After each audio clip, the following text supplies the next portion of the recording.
All systems go. Clear for liftoff.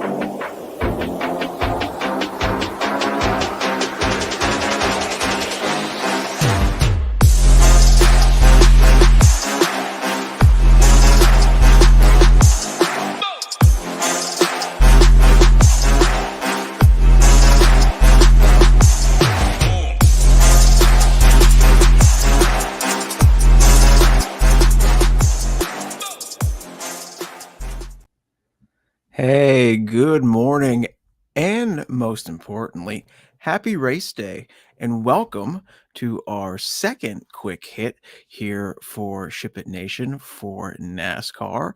I am Eric, also known as TheGame on Discord, and today we are breaking down the Ambetter Health 400 from Atlanta Motor Speedway.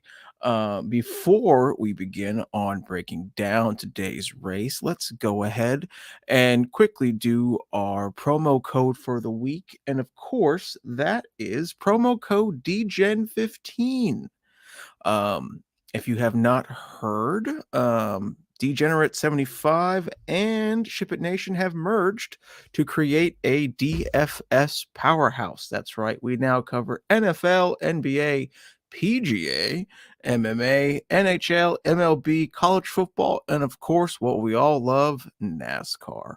So if you haven't already, please go ahead and use DGen15 for 15% off any membership plan. That is any membership plan, okay? Code DGen15, 15% off any membership plan. All right, let's go ahead and break down today's race. Once again, today's race is the Ambetter 400 from the Atlanta Motor Speedway. Here's what we need to know as far as the race goes. The distance of the Atlanta Motor Speedway is 1.5 miles long. 260 laps. Of course, the race is broken into 3 stages. Stage 1 is 60 laps, and then stage 2 and stage 3 are both 100 laps. The race begins at 3 o'clock, and of course, you can find coverage of the race on Fox, and for our good friends in Canada on TSN5. All right, let's go ahead and begin our breakdown of today's slate. And first, let's go ahead, much like we're the DGen, and we're going to break down the weather. If you paid attention to the Daytona 500 last week, you will know that NASCAR called the race early not called the race early, but rather postponed the race early on Sunday due to rain and moved it to Monday afternoon. Well, thankfully, that is not something we have to worry about tomorrow in Atlanta. Looking at race time tomorrow at 3 o'clock, we have 62 degrees with 0% chance of precipitation. So no weather for us to worry about tomorrow. So make sure you get your contest reserved early and your entries in before lock time. All right, let's go ahead and pull up an edited version of our NASCAR Stone for this week's Ambetter Health 400. Last week, we showed you a complete stone on the stream. This week, we are not showing off a completed stone. As you see, we do not have ownership or projections included on this stone. First thing for this week is I want to discuss today's qualifying for the Ambetter 400. The front row consists of Michael McDowell, who is in a Ford, and Joey Logano, who is also in a Ford. And in row 2, row 2 brings us Austin Cindric. He starts 4th. And Todd Gilliland, who starts 3rd. Why did I want to mention those drivers? Well, in 2021, the Atlanta Motor Speedway was reconfigured into a super speedway-ish style racetrack, okay? So it's still a mile and a half, but they changed the banking of the racetrack. And at the same time they did that, NASCAR introduced the next-gen car and changed the super speedway package that the cars use when racing. So this all culminated into Atlanta becoming a super speedway style race where at one time we focused on essentially stacking the back and really focusing on place differential. However, as the years have progressed, weather and just time has taken a toll on the surface, and Atlanta is racing more like a traditional mile and a half racetrack rather than a super speedway. So much so that um in two of the last four races, the pole sitter has not only led the most laps, but has also been in the DraftKings optimal. Okay. So in the where's my notes here? Joey Logano in the spring of 2023 race here at Atlanta started on the pole and led 140 laps. And in the fall of 2022, Chase Elliott started on the pole, led 96 laps. Both of those drivers won their respective races and both ended up in the DraftKings optimal. Okay. The fall 2023 race, or rather the summer 2023 race, had Eric Almirola leading, I believe, 40 some laps, and was probably on his way to being in the optimal and winning that race. However, it was shortened by rain. Okay. So that is an outlier there. So for this race, I am absolutely going to focus on starting drivers in the first two rows because the trend of the leader staying up front continued today. The Xfinity race for today just finished. And Jesse Love, who started on the pole, was on his way to a dominant victory. He led easily more than 80 laps, which was over half of the laps. And the only reason why he lost is because he ran out of gas with like 2 laps to go after an incredibly late caution. He ran out of gas and a few other drivers. Okay. So, Dominators are definitely in play this week. And I think it would be very advantageous to play at least one of Joey Logano, Michael McDowell, Austin Cindric, or Todd Gilliland. Okay. One more driver who's starting up front who I wanted to focus on quickly is Ryan Blaney. You'll see a trend that Penske Racing has three of the top 10. They have all three of their drivers in the top 10, with Logano starting second, Cindric starting fourth, and Blaney starting seventh. As discussed last week, Blaney is excellent at super speedway tracks and has very good history here at Atlanta. I am including him in my little group of dominators and will make sure to have at least one of him, rather, have one of the dominators in each of my lineups. Okay.